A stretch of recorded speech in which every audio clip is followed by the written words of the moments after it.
Hello friend, welcome to my YouTube channel. तो आज मैं आपको बताने वाला हूँ शंकर भगवान के बारे में। समुद्र मंथन में भगवान शिव ने ही क्यों पिया था विष अमृत के लिए देवता और दैत्य में छिड़ा था युद्ध। समुद्र मंथन में सबसे पहले हलाहल विष निकला।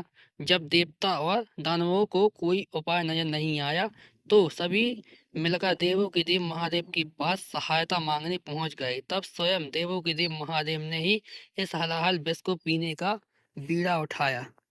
क्षीर सागर में देवताओं और राक्षसों ने मिलकर अमृत की प्राप्ति के लिए समुद्र मंथन किया गया। जब मंथन शुरू हुआ तो सबको आखिर उस अमृत की तलाश थी जिसे पाने के लिए देवता और दानवों में होड़ मची हुई थी। ऐसे में दोनों ने परस्पर मंथन जारी रखा। इस मंथन में सबसे पहले कालकूट नामक विष, जिसे हलाहल कहा जाता है, वो निकला। विष निकलने के बाद 14 तरह के अद्भुत रत्न प्राप्त हुई थी, जिसमें सबसे अंत में अमृत निकला।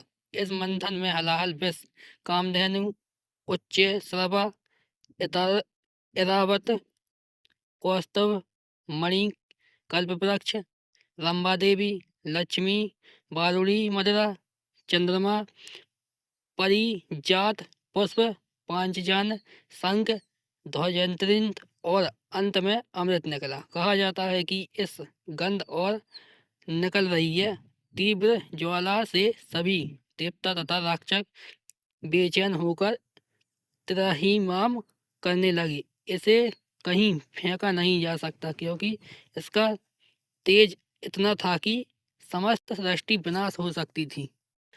अब तक हुए मंथन में अमृत निकलना बाकी था। अब देवता और दानव दोनों को समझ नहीं आ रहा था कि इस विष हलाहल का क्या किया जाए। अमृत तो सभी को चाहिए था, ऐसे में इस विष का क्या करें, इस बात की चिंता दोनों पक्ष को सता रही थी। तब देवता और दानवों को कोई उपाय नजर नहीं आया तो सभी मिलकर देवों के देव महादेव के पास सहायता मांगने पहुंच गए। उन्होंने महादेव से कहा, महादेव, अब आप ही हम लोगों का कल्याण कर सकते हैं और इस मंथन से निकले विष का क्या उपाय किया जाए। इसे लेकर याचना करने लगे। महादेव ने देखा कि देवता और दानव इस हलाहल का कोई हल नहीं निकाल पा रहे हैं और इसे कहीं सृष्टि पर छोड़ा गया तो इस विष के द्वारा संपूर्ण सृष्टि का विनाश हो जाएगा।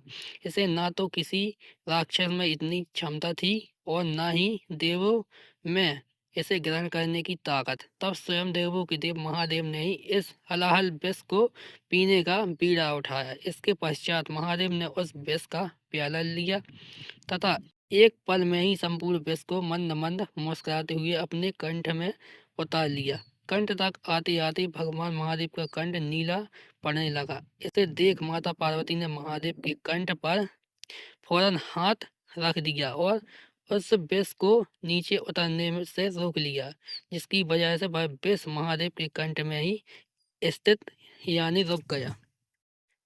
इस विष का प्रभाव इतना ज्यादा था कि महादेव का कंठ नीला पड़ गया। तब से महादेव को नीलकंठ महादेव के नाम से पुकारा जाने लगा। कहा गया कि जब महादेव विष ग्रहण कर रहे थे, इस दौरान कुछ बूंदें पृथ्वी पर गिर गईं, जिसे सांप बिच्छू से विषैले जंतुओं ने ग्रहण कर लिया। इसलिए वो महादेव को तीनों लोक का स्वामी कहा जाता है। अगर आपको मेरा वीडियो अच्छा लगा हो तो वीडियो को लाइक कीजिए, चैनल को सब्सक्राइब कीजिए और वीडियो को ज़्यादा से ज़्यादा शेयर कीजिए।